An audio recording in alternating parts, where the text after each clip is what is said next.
de João, capítulo 9 de João.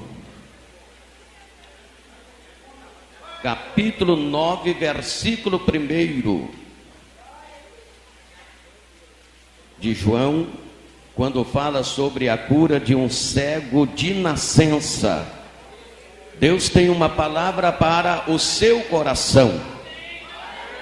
Quem ama a palavra de Deus diz amém. Diga assim: eu amo a palavra de Deus. Aleluia, Jesus. É momento de você prestar atenção na palavra do Senhor.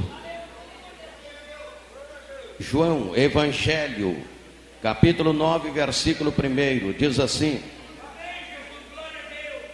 amém, Jesus, glória a Deus mesmo. E passando Jesus, viu um homem cego de nascença, e os seus discípulos lhes perguntaram, dizendo: Rabi, quem pecou, este ou seus pais, para que nascesse cego? Jesus respondeu: nem ele pecou, nem seus pais, mas foi assim para que se manifestem nele a glória de Deus. Foi assim para que se manifeste nele o quê? Foi assim para que se manifestem nele o quê? A glória de Deus.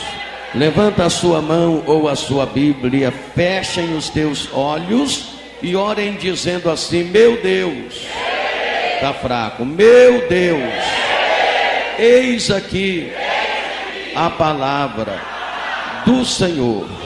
Senhor, fala comigo neste momento, através da sua palavra, pois a sua palavra é santa, é fiel, é verdadeira, é inerrante, é soberana, é poderosa e é digna de toda a nossa aceitação.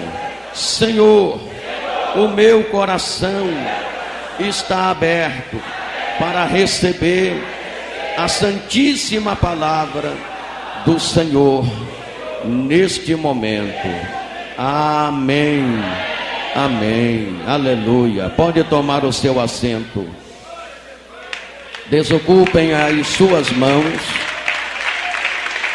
batam palmas e glorifiquem a Jesus.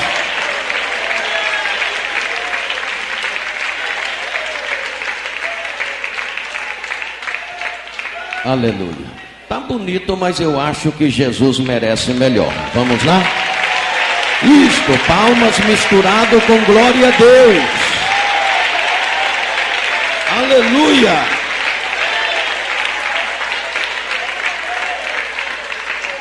Graças a Deus.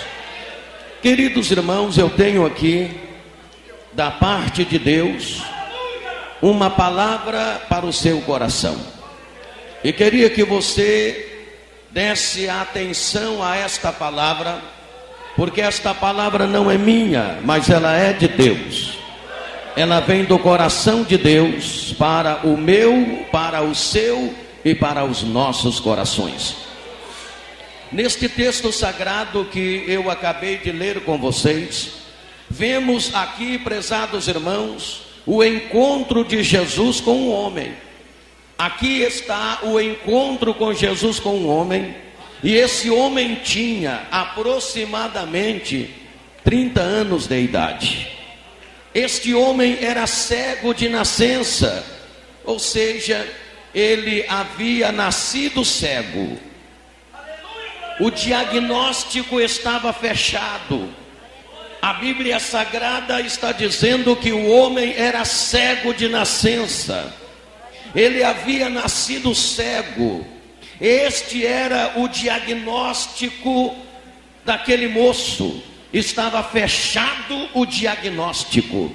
30 anos de idade, 30 anos cego, 30 anos de idade, 30 anos sem ver ninguém, 30 anos de idade, 30 anos sem ver a luz do dia, pois ele havia nascido cego. Este era o diagnóstico, estava fechado, para ele não havia esperança. Mas este homem, um dia Jesus estava no exercício do seu ministério público. Jesus estava em um determinado lugar, porque ele percorria as aldeias, cidades, caminhos e valados, ensinando o povo o caminho do céu. E certo dia, o Senhor Jesus se depara com este homem. Pelo jeito, os discípulos de Jesus já conheciam este homem, já sabia da gravidade do problema deste homem, já sabia que este homem de aproximadamente 30 anos de idade era cego, e era cego de nascença, havia nascido cego. Os discípulos de Jesus então olham para Jesus e faz uma pergunta, dizendo: Senhor, eis aqui este homem que nasceu cego, ele é cego de nascença. Quem foi que pecou, Senhor, para que ele nascesse cego? Ele ou seus pais? Esta foi a pergunta dos discípulos. Quem foi que pecou para que ele nascesse cego, Jesus? Ele pecou ou seus pais pecaram? Amados, por causa desta pergunta dos discípulos, alguns acham que os discípulos tinham aceitado a doutrina comum no Oriente, da preexistência e transmigração das almas de um corpo para outro. Outros citam a doutrina estranha de muitos judeus, que a criança pode pecar mesmo no ventre da sua mãe. Na verdade, nenhuma coisa e nem outra coisa. Quando nós lemos os Salmos de capítulo 51, e no versículo de número 5, o escritor deste salmo disse: certamente em iniquidade fui formado, e em pecado me concebeu minha mãe. Mas quando o escritor do Salmo 51, quando ele afirmou que em iniquidade foi formado e em pecado sua mãe havia lhe concebido, ele não estava dizendo que uma criança é capaz de pecar estando no ventre da sua mãe. Ele se referia ali no Salmo 51 ao pecado original, ou seja, o pecado adâmico, a natureza pecaminosa. É claro que quando alguém nasce, já nasce com o pecado chamado pecado adâmico, é a natureza pecaminosa. Porém, uma criança não é capaz de pecar estando no ventre da sua mãe, e por isso ela não pode sofrer nenhuma consequência de qualquer pecado que ela tenha cometido no ventre da sua mãe. Não, isto não pode acontecer. É claro, prezados irmãos, que de qualquer maneira, de qualquer forma, Jesus Cristo tinha de corrigir o engano dos seus discípulos, que mostraram neste caso dois erros eles mostraram. Primeiro erro intelectual. Eles atribuíram que fosse um caso de sofrimento por causa direta do pecado, e Jesus deixou claro que a situação daquele homem não foi consequência de nenhum pecado que ele tivesse cometido no ventre da mãe, nem tampouco consequência do pecado de seus pais. O segundo erro que os discípulos cometeram foi um erro comum. Em vez de serem movidos de compaixão pelo homem cego de nascença, eles queriam entrar num argumento teológico. Jesus deixou claro no versículo de número 4 que não convém ceder à inclinação de falar sem fazer. Jesus então, ao repreender os discípulos, ou ao orientá-los, dizendo que a questão do sofrimento daquele homem não era consequência nem do pecado pecado dele no ventre da mãe, porque isto não era possível, mas também não era consequência do pecado de seus pais. Então Jesus, para que os discípulos pudessem entender algo mais profundo no sentido espiritual, Jesus disse: isto acontece com ele para que a glória de Deus se manifeste na vida dele. É para a glória, é para a glória, é para a glória.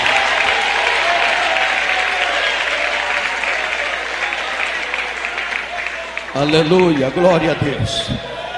E naquele momento o Senhor Jesus faz algo que todo mundo que estava presente ali acha estranho, e às vezes ao nosso ver também é algo estranho. Naquele momento Jesus cuspiu na terra, mexeu a saliva na terra, aí fez um lodo, uma lamazinha, e Jesus, com aquele lodo, ele untou os olhos do cego, ele ungiu os olhos do cego com aquele lodo, e disse para o cego: agora vai até ao tanque de Siloé e se lava. Oh, irmãos, o homem já era cego, o homem vivia cego, o homem tinha quase 30 anos de idade, 30 anos cego. Ele tinha dificuldade para se locomover de um lugar para outro lugar, ele precisava da ajuda de alguém.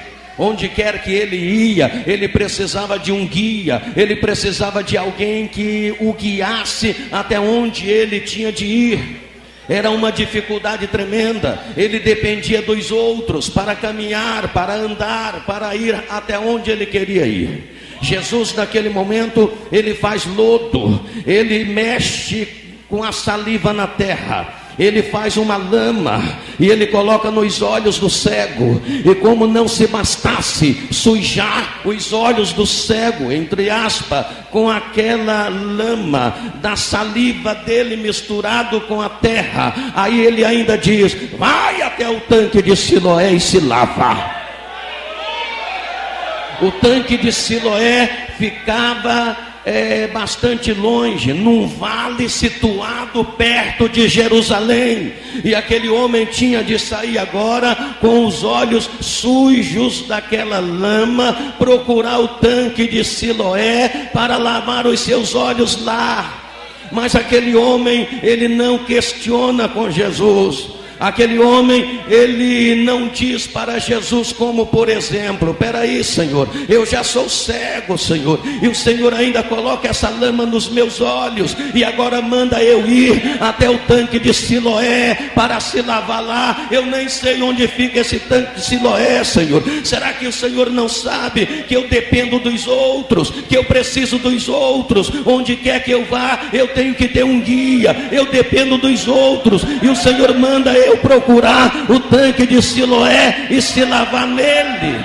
Não, o cego não disse isto, o cego não questionou, mas ele pediu ajuda a alguém: me leva neste lugar, me leva no tanque de Siloé. Ele mandou eu procurar o tanque de Siloé, e o cego então, com a ajuda de alguém, ele procura e acha e encontra o dificultoso tanque de Siloé, situado num vale perto de Jerusalém, e ali ele abaixa, se lava os olhos e fica enxergando curado.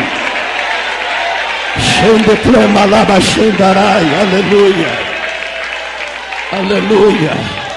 Quando com muita dificuldade ele encontra o dificultoso tanque de Siloé, situado no vale perto de Jerusalém, e ele pega a água daquele tanque e lava os seus olhos. Quando ele tira aquele lodo dos olhos, a cegueira saiu junto, e ele passa a enxergar, ele passa a ver, ele passa a enxergar. O milagre aconteceu. Oh, glorifica o nome de Jesus.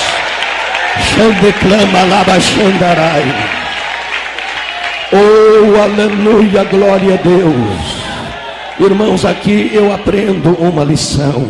Muitas vezes nós queremos as bênçãos do Senhor e não queremos levantar uma palha do lugar por merecer a bênção de Deus, pastor. É assim muitas vezes que nós queremos as bênçãos do Senhor. É certo que Jesus curou tanta gente sem mandar que aquela gente procurasse o tanque de Siloé. É certo que Jesus curou cegos só tocando nele. Tocou e disse: você está curado. Jesus curou muitas pessoas só com um simples toque, mas no caso deste cego, Jesus fez diferente. Jesus untou os olhos dele e disse: vai procurar o tanque de Siloé.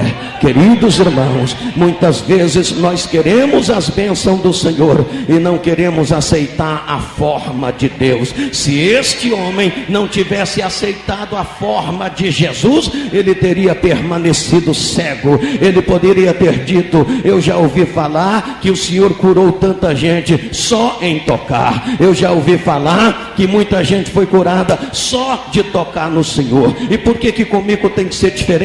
Por que que eu tenho que procurar esse dificultoso tanque de Siloé, que eu nem sei onde fica? Por que que comigo o Senhor teve de sujar os meus olhos com esta lama? Por que comigo tem de ser diferente, Jesus? Não, ele não disse isto. Ele aceitou a forma de Jesus. Se nós queremos os milagres de Deus, as bênçãos do Senhor, é necessário que nós aceitemos a forma de Deus. Não tem condição de ensinar Deus a trabalhar, não tem condição de dar ordem para Deus. Nós é que temos de aceitar a ordem de Deus, a determinação de Deus. Temos de estar no centro da vontade de Deus. Por que que aquele homem, ele aceitou a forma de Jesus? Porque ele estava no centro da vontade de Jesus. Eu pergunto aqui, será que nós estamos no centro da vontade de Deus? Quantos aqui querem bênçãos? Levanta a sua mão e glorifique o nome de Jesus. Aleluia. Você pode dar glória? Pode, glorifique a Ele. Aleluia. Nós queremos as bênçãos do Senhor. Agora, nós estamos no centro da vontade de Deus? Tem gente que até hoje não recebeu a sua vitória porque não aceitou a forma de Deus te abençoar. É preciso estar no centro da vontade de Deus. Por outro lado, eu aprendo outra lição. Hoje em dia as coisas estão fáceis, não é? Em determinados momentos, em determinadas situações. E eu vou dar um exemplo para vocês. Hoje em dia é só você ir no supermercado, você compra um pacote, você chega na sua casa com aquele pacote, coloca no micro-ondas e de repente sai uma refeição quentinha. Está entendendo?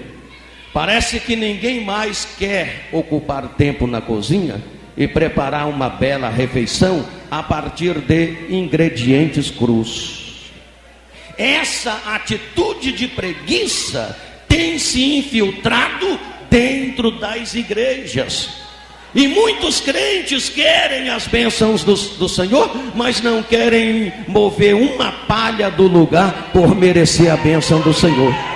E quem sabe Deus está falando com você: eu vou te abençoar hoje, mas vai no tanque de Siloé, procure o tanque de Siloé. O que significa isso para nós? É orar mais, é jejuar mais, é buscar mais, é vir mais para a igreja, é crer mais, é acreditar mais, é estar no centro da vontade de Deus.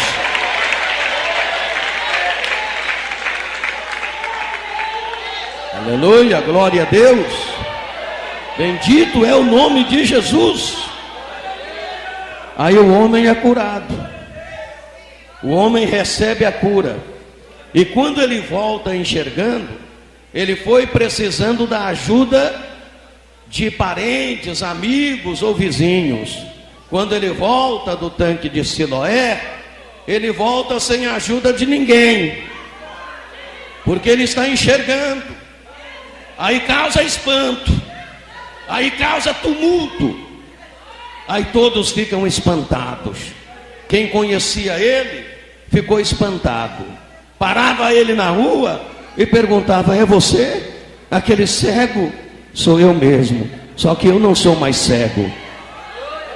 Alguém olhava e dizia: não deve ser ele não, é alguém que parece com ele. E ele dizia: sou eu mesmo. Aleluia. Mas como foi que você ficou curado? Ele colocou um lodo nos meus olhos e disse: vai até o tanque de Siloé e se lava. Eu fui, me lavei e voltei vendo. Foi assim. Foi assim. Aleluia, glória a Deus. Aleluia. Os religiosos da época que conhecia aquele homem se espantaram, porque o homem tinha, como eu disse e repito, aproximadamente 30 anos de idade. Ele frequentava as sinagogas dos judeus. Todo mundo conhecia ele por ali. E os judeus, os religiosos, os filósofos, os catedráticos, todos se maravilharam. Espantados, mandaram chamar ele no gabinete. E ele foi conduzido até o gabinete dos religiosos, doutores, filósofos. E começou o interrogatório. Você é aquele homem mesmo que vivia cego? Ou é alguém que parece com ele? Não, sou eu mesmo. Mas como você era cego e agora está enxergando? Como é que isto aconteceu? Um homem por nome Jesus. Isso está no texto aqui, está no contexto. Um homem por nome Jesus. Ele colocou um negócio nos meus olhos, parece que uma lamazinha, e mandou eu ir no tanque de Siloé e se lavar. E que eu ia ficar enxergando, eu ia ser curado. Eu fiz como ele mandou. Eu fui, me lavei e estou vendo. As autoridades, os judeus, os filósofos, os doutores não queriam acreditar. Mas que homem é este? O nome dele é Jesus. Mas como é que pode um homem pecador abrir os olhos de um cego? E ele dizia: se ele é pecador, eu não sei, Senhor. Se ele é pecador, eu não sei. Eu só sei que eu era cego e ele me curou. Aleluia!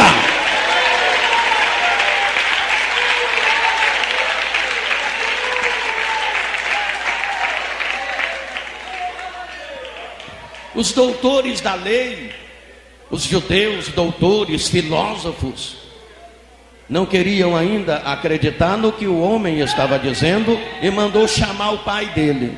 Disse: chama o pai dele aqui, traz o pai deste homem aqui. E lá veio o pai do rapaz. Talvez tinha uns 55, 60 anos de idade, talvez. Com medo, até tremendo, porque foi chamado no gabinete das autoridades da época. E naquela época eles tinham muito medo de serem excomungados da sinagoga. Então lá vai o homem. Chega lá, entra no gabinete dos doutores, e os doutores perguntam: esse moço que está aqui é seu filho? E o pai olha e diz: é meu filho, sim. Mas ele não era cego? Ele era cego, sim. Ele nasceu cego? Nasceu cego, sim. Olha bem para ele, é ele mesmo. É ele mesmo. Mas como é que ele está enxergando agora? Aí o pai falou: olha, senhor, que ele é meu filho, eu sei. Que ele nasceu cego, eu sei. Agora, como ele foi curado, pergunta para ele. Ele tem idade suficiente para responder. Pergunta para ele.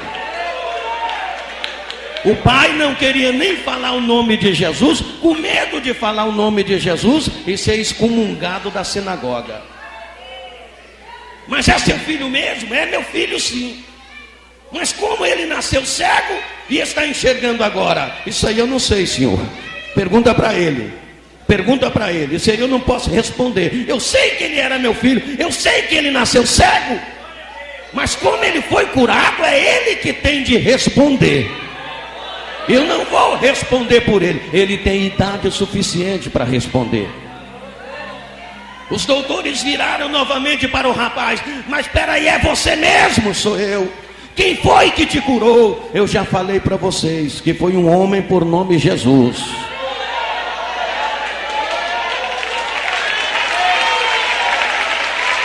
Oh, aleluia, glorifique ao Senhor.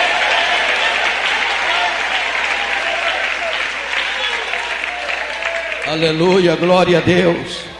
Aquele moço humilde, no interrogatório, no gabinete dos doutores da lei, ele ouviu muitas palavras que ele não entendia. Um falava de filosofia, outro falava de sociologia, outro falava de biologia, outro falava de psicologia e etc. O rapaz dizia: eu não entendo nada destas coisas, não entendo nada destas coisas. O rapaz não entendia nada de filosofia, não entendia nada de sociologia, não entendia nada de teologia, muito menos de psicologia e muito menos de biologia. Mas ele dizia: senhores doutores, eu não entendo nada de muitas coisas que vocês estão falando aí, mas uma coisa eu sei: o homem por nome Jesus, ele me curou. Eu era cego e agora vejo, eu era cego e agora vejo.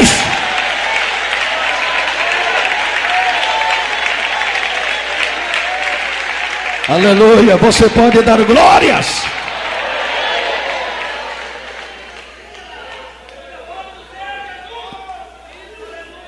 Os doutores não queriam entender. Eles entendiam muito de filosofia, de teologia, de biologia, de sociologia, de psicologia, entendia muitas coisas dentro dessas áreas, mas não entendia nada de milagres. E o moço insistia: um homem por nome Jesus. Esse Jesus está aqui. Ele está aqui. Ele está aqui para fazer milagres. Ele está aqui para fazer sinais. Ele está aqui para fazer maravilhas. E quem crê, glorifique a Ele. Jesus está aqui.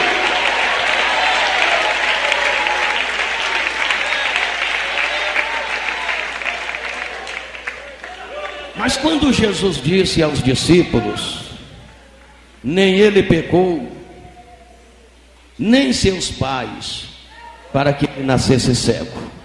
Jesus estava dizendo que a doença dele não era consequência nem do pecado dele, nem do pecado dos seus pais. Existem doenças que são consequências diretas do pecado, mas nem todas as doenças são consequências diretas do pecado. E a doença desse moço não era nenhuma consequência de pecado algum. Então Jesus falou: isto é para que a glória de Deus se manifeste nele.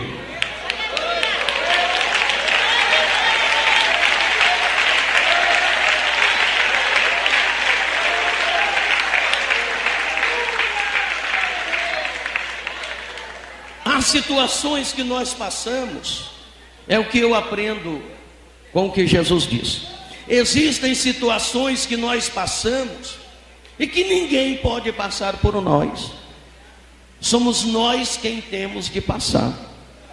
Existem lutas, adversidades que nós passamos, que é para nós passar.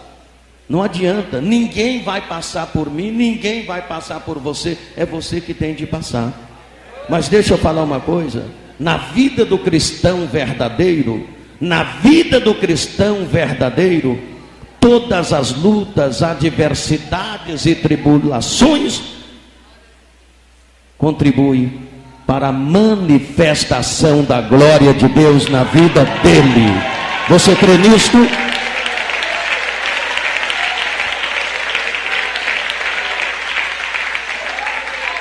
Ei, quando nós estamos no plano de Deus, quando nós estamos na presença de Deus, seja qual for a luta, seja qual for a adversidade, seja qual for o problema, ele se transformará na glória de Deus na nossa vida. Se você está na presença de Deus, Se você é um servo de Deus, é uma serva de Deus, eu sei que você pode estar passando por grandes lutas, grandes momentos, grandes tribulações, grandes adversidades, mas deixa eu repetir, se você está na presença de Deus e você crê na palavra de Deus, esta luta, este problema, esta adversidade, pode ter certeza que ela se transformará na glória de Deus. Não será o seu fracasso, não será a sua derrota, será para a glória de Deus.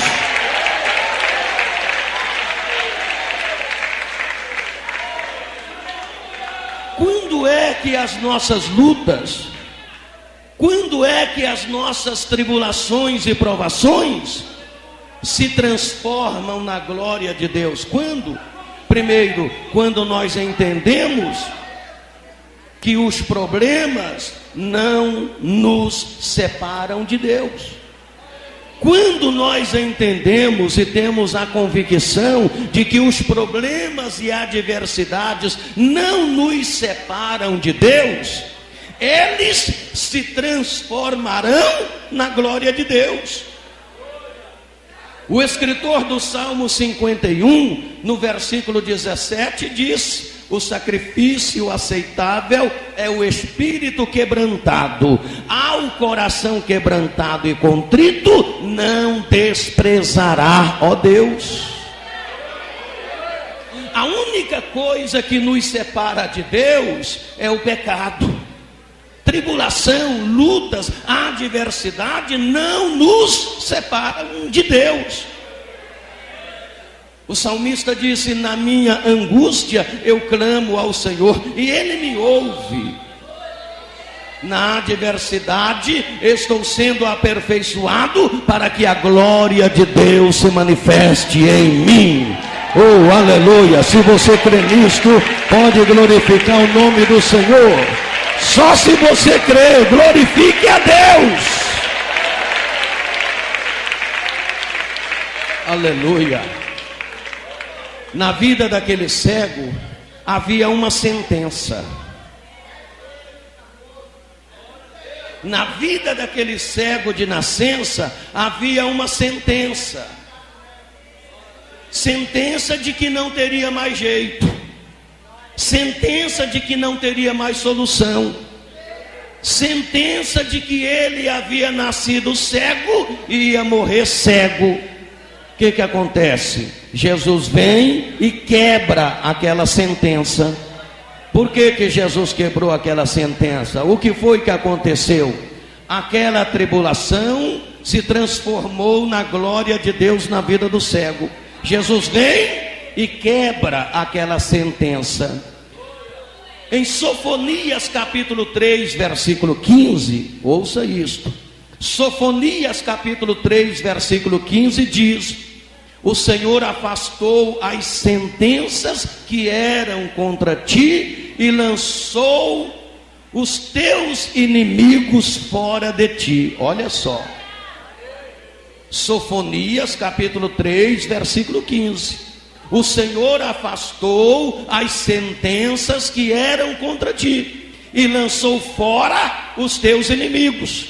O Senhor está no meio de ti, tu não verás mal algum. Ou seja, o mal não vai prevalecer, a doença não vai prevalecer, o diabo não vai prevalecer, o inferno não vai prevalecer, Satanás e seus demônios não vão prevalecer.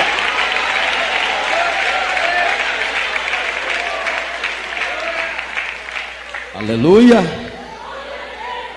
Sabe o que é que o Senhor está falando aqui? E você deve entender: Deus está quebrando qualquer sentença que é contra ti.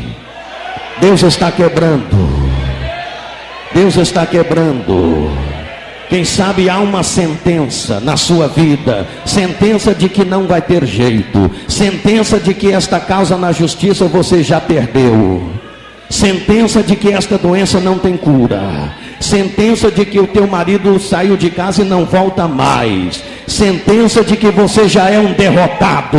Deus está quebrando esta sentença. A glória de Deus vai se manifestar. A glória, a glória, a glória. Receba a glória.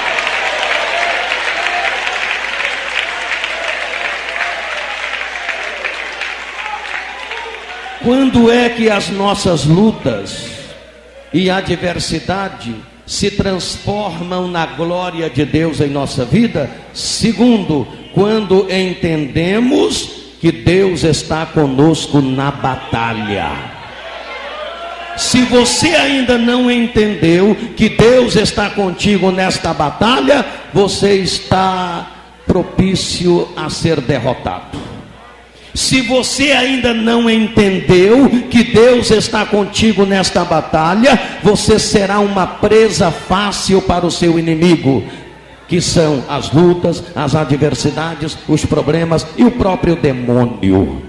Mas a partir do momento que você entende que Deus entrou contigo nesta batalha, então pode ter certeza que esta batalha se transformará na glória de Deus na sua vida.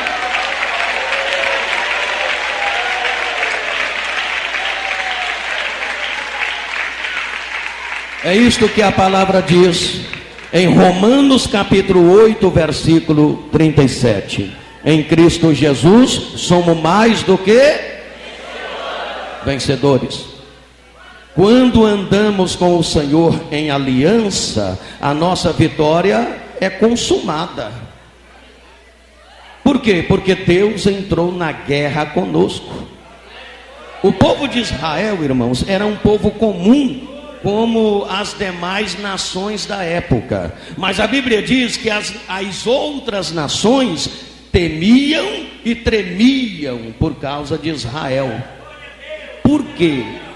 Por quê? Porque Deus estava no meio do povo de Israel. E quando Deus está no meio de um povo, esse povo não é falido. Quando Deus está no meio de um povo, esse povo não é derrotado. Quando Deus está no meio de um povo, esse povo não é fracassado. Quando Deus está no meio de um povo, esse povo é vencedor. Esse povo é vencedor. Oh, este povo é vencedor.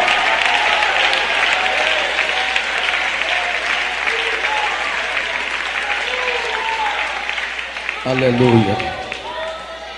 Quando é que as lutas, os problemas se transformam na glória de Deus na nossa vida? Para encerrar, número 3, quando entendemos que a graça de Deus nos basta. Ou seja, entendemos que a graça de Deus é suficiente. Quem entende que a graça de Deus é suficiente na sua vida? Quem? Levanta a mão e dê glória. Aleluia. 2 Coríntios capítulo 12, versículo 9, mostra Paulo orando ao Senhor para que Deus tirasse dele uma tribulação. Mostra Paulo orando para que Deus tirasse dele uma luta, para que Deus tirasse dele aquilo que ele chamava de espinho na carne. Aí que Deus fala com Paulo no versículo 9 do capítulo 12 de 2 Coríntios. Deus vem e diz: Paulo, a minha graça te basta. A minha graça é suficiente. O que Deus estava dizendo? Esse espinho na carne, por mais que ele ficar na sua carne, não será a sua derrota, não será o seu fracasso, não será a sua miséria, pois a minha graça supera tudo isto. A minha graça te basta, a minha graça te basta, a minha graça te basta. Aleluia. Paulo recebeu esta revelação que é também para nós. Paulo recebeu esta revelação que é também para mim e para você. Na dificuldade, a graça de Deus nos ampara. Na dificuldade, a graça de Deus é suficiente. Na dificuldade, a graça de Deus nos sustenta. Na dificuldade, a graça de Deus nos dá força. Por que tem irmãos aqui que passa dias, entra dias, semana, meses, anos e sempre está na luta, na dificuldade, mas sempre é o mesmo servo de Deus, é a mesma serva de Deus, não abre mão da igreja, não abre mão de Jesus, não abre mão da palavra, porque a graça de Deus está na vida dele, a graça de Deus está na vida dela.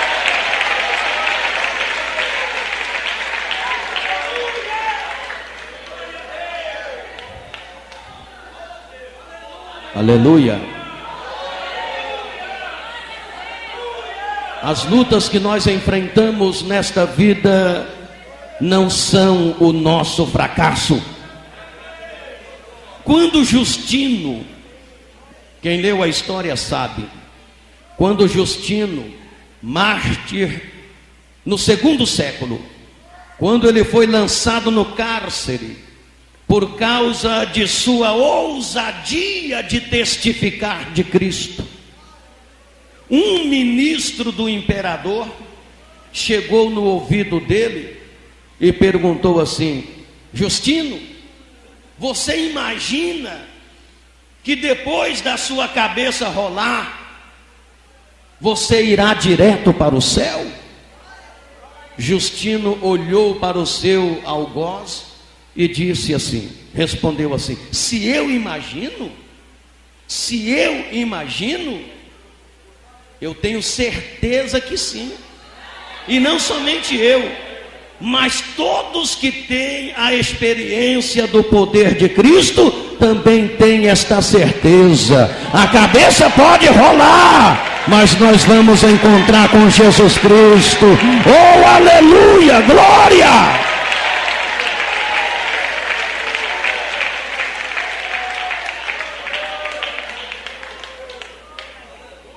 É isso que Paulo diz. Estou encerrando. Em Romanos capítulo 8, versículo 18. Porque para mim tenho por certo que as aflições deste tempo presente não se compara com a glória que em nós há de ser revelada naquele dia. Aleluia. 2 Timóteo capítulo 4, versículo 6.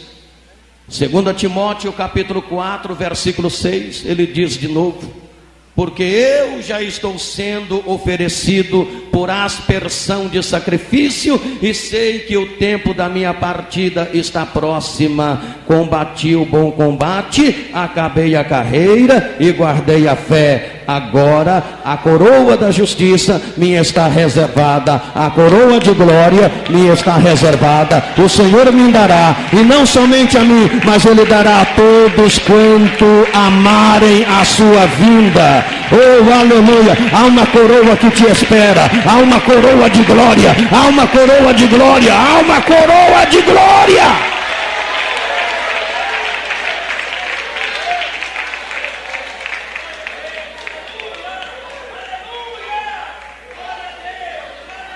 É para você romper, é para você enfrentar esta batalha.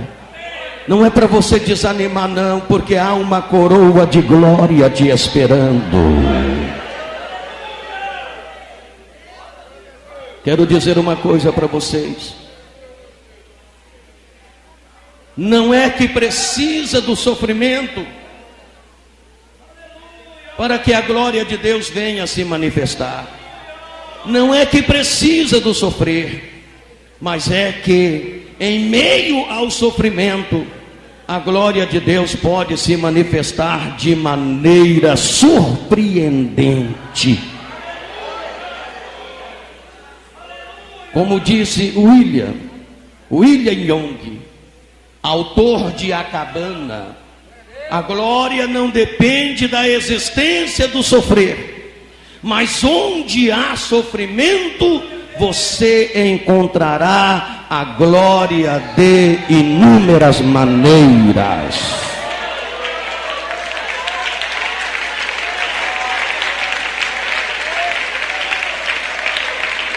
Aleluia.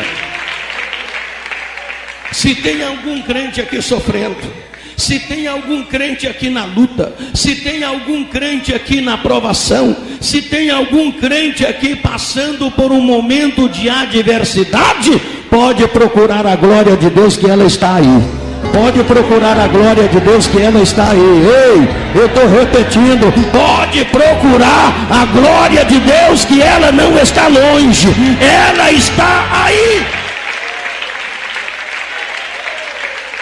Que Deus lhe abençoe.